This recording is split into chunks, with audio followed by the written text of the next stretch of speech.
গুরুত্বপূর্ণ বক্তব্য রাখবেন 10 নং ওয়ার্ড ইমাম উলামা কল্যাণ পরিষদের সংগ্রামী সাধারণ সম্পাদক মুফতি আমির হুসেন লাকসামি, ইমাম ও খতিব মীরপাড়া জামে মসজিদ।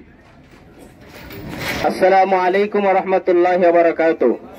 নাহমাদুহু ওয়া নুসাল্লি আলা রাসূলিহিল কারীম, আম্মা বাদ। ভূমিকা টানার সময় নেই, সরাসরি কথা। রাসূলের সাথে বেয়াদবির একমাত্র শাস্তি মৃত্যুদণ্ড। মৃত্যুদণ্ড ছাড়া অন্য কোন শাস্তি মানতে আমরা রাজি নই।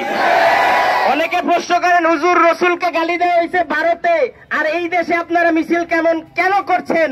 সবার অবগতির জন্য জানাই, আমার রাসূলকে কোন এক দেশের জন্য রসুল বানানো হয় নাই। আমার রসুলকে কোন এক রাষ্ট্রের রসুল বানানো হয় নাই। আমার রসুল সমগ্র বিশ্বের রসুল। আর এই রসুলের সামনে যদি কোনো বেয়াদবি হয়, এক যোগে সমগ্র বিশ্ব থেকে দাবানলের মতো আগুন জ্বলবে। সমগ্র বিশ্বের মুসলমান এই বিচারের দাবি রাখে। যদি ওই মুদি গুজরাটের কসাই যদি এদের বিচার না করে, বাংলার জমিনের মুসলমান নিজের হাতে তার বিচার করবে।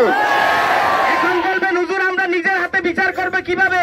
আমরা নিজের হাতে বিচার করব এইভাবে, ফিলিস্তিনের উপর হামলা করার কারণে ইসরায়েলের পণ্যকে যেইভাবে বয়কট করেছি, যদি রসুলের সাথে বেয়াদবকারী এই দুই বেয়াদবের বিচার না হয়, আজকের পর থেকে বাংলাদেশের মানুষ ভারতের পণ্যকে পায়খানার চাইতে খারাপ মনে করবে।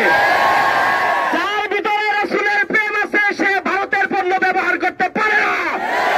যার মধ্যে আল্লাহর রসুলের মহব্বত আছে সে ভারতের পণ্য বয়কট করবেই করবে ইনশাআল্লাহ।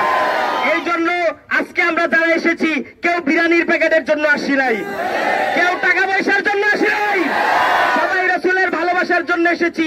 আল্লাহকে দেখাইতে চাই যে তার রসুলের জন্য দুনিয়াতে আমরা আন্দোলন সংগ্রাম করেছিলাম। আল্লাহ রাব্বুল আলামিন আমাদের সকল এই আন্দোলনকে কবুল করুন, আমিন। ওয়া আখিরু দাওয়ানা আলহামদুলিল্লাহি রাব্বিল আলামিন।